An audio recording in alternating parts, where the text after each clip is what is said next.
प्रणाम सब गोटे के।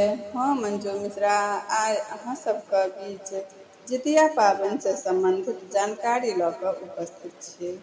आशा करै छी अहाँ सबके लेल यूजफुल हैत।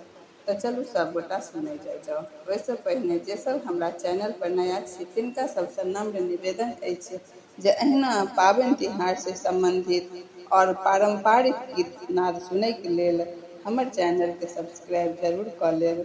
जे सब कऽ लेने छी तिनका सबके बहुत बहुत धन्यवाद। तो चलू जानै छी ऐसा जितिया पाबनि कहिया छै। जितिया व्रत आश्विन मास के अष्टमी तिथि के मनायल जाइत अछि। ई व्रत माता अपन संतान के लंबी आयु स्वास्थ्य और मंगल कामना के लेल करै छथिन। ई व्रत 3 दिन के व्रत होइत अछि। व्रत से पहिने सप्तमी तिथि के नहाय खाय होइत अछि, जाहिमे व्रती नहा धो कऽ मड़ुआ रोटी, माछ, नोनी, साग और झिंगनी खाइ छथिन और व्रत का संकल्प करै छथिन।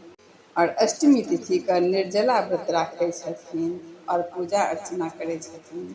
और नवमी तिथि के पूजा केला के बाद सूर्य भगवान का अर्घ्य दै छथिन, ओकरा बाद पारण करै छथिन। तऽ चलू जानै छियै। एहि साल 13 सितंबर के नहाय खाय अछि, 14 सितंबर के व्रत रहत और 15 सितंबर के पारण रहत। एहि बेर अष्टमी तिथि के आरंभ अछि 14 तारीख सुबह 8:40 से और अष्टमी तिथि के समापन अछि 15 सितंबर सुबह 6:27 पर। तो हम अपन जानकारी अहाँ सबसे साझा केलहुँ। फिर मिलै छी अगला नया वीडियो में। ताबत तक जय मिथिला, जय मैथिली।